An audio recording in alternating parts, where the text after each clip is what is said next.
Hello friends, என்னோட சக்கரை பொங்கல் இப்போ ரெடி ஆயிருச்சு. அது டேஸ்ட் எப்படி இருக்குன்னு நான் சாப்பிட்டு பார்த்து உங்களுக்கு சொல்றேன்.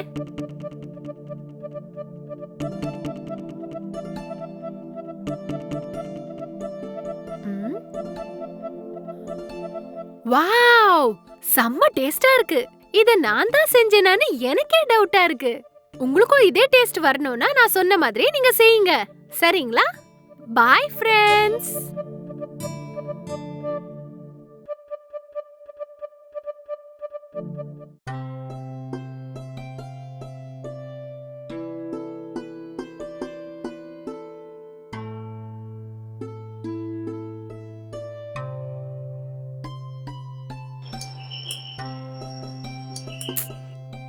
யார் அதை இந்த டைம்ல டிஸ்டர்ப் பண்றது?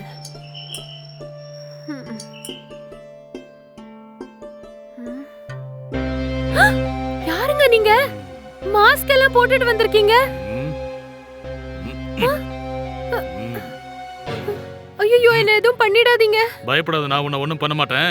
இன்னைக்கு சாப்பிடுறதுக்கு ஸ்பெஷலா என்ன பண்ணி வச்சிருக்க? சக்கரை பொங்கல் தாங்க பண்ணிருக்கேன். சக்கரை பொங்கல் பண்ணிருக்கியா? அப்ப நான் சாப்பிடுறதுக்கு அது ஒரு கப் எடுத்துட்டு வா. என்னது? என்னது? நான் தமிழ்ல தானே சொல்லிட்டு இருக்கேன், உனக்கு புரியலையா? சக்கரை பொங்கல் செஞ்சிருக்கேன்னு சொல்றல, அதை எடுத்துட்டு வா, சாப்பிடணும். எடுத்துட்டு வரேங்க. போ.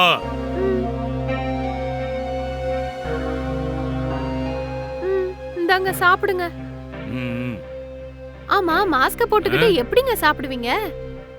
இப்படி புடிச்சு இப்படி எடுத்துட்டு அப்புறம் இப்படி சாப்பிடுவேன்.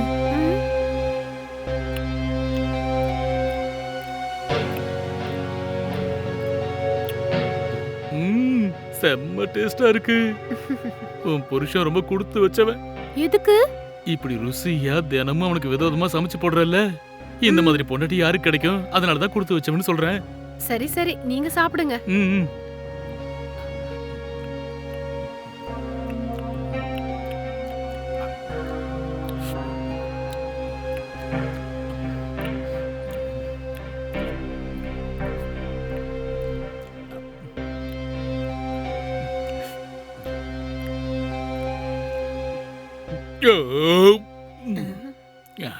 உண்மையிலேயே சக்கரை பொங்கல் செம்மையா இருந்துச்சு. Thank you. நானு உன்னோட சப்ஸ்கிரைபர் தான். என்னது? உன்னோட ஃபாலோவர் தான். டெய்லி நீ சமைக்கிற சாப்பாடு எல்லாத்தையும் வீடியோவா எடுத்து போடுறல, அத நான் பாப்பேன். அத பாக்கும்போது எப்படா அதை சாப்பிடுவேன் அப்படின்னு எனக்கு தோணும். நான் நேரடியா வந்து கேட்டா நீ எனக்கு தரமாட்டல, போடான்னு துரத்தி விட்டுருவ. அதுக்கு தான் இப்படி திருட மாதிரி வந்து உன் சாப்பாடு சாப்பிட்டுட்டு கிளம்பி போறேன். பாய். அட பாவி, எப்படியெல்லாம் யோசிக்கிறானுங்க. எங்க ரூம் போட்டு யோசிச்சானே தெரியலையே.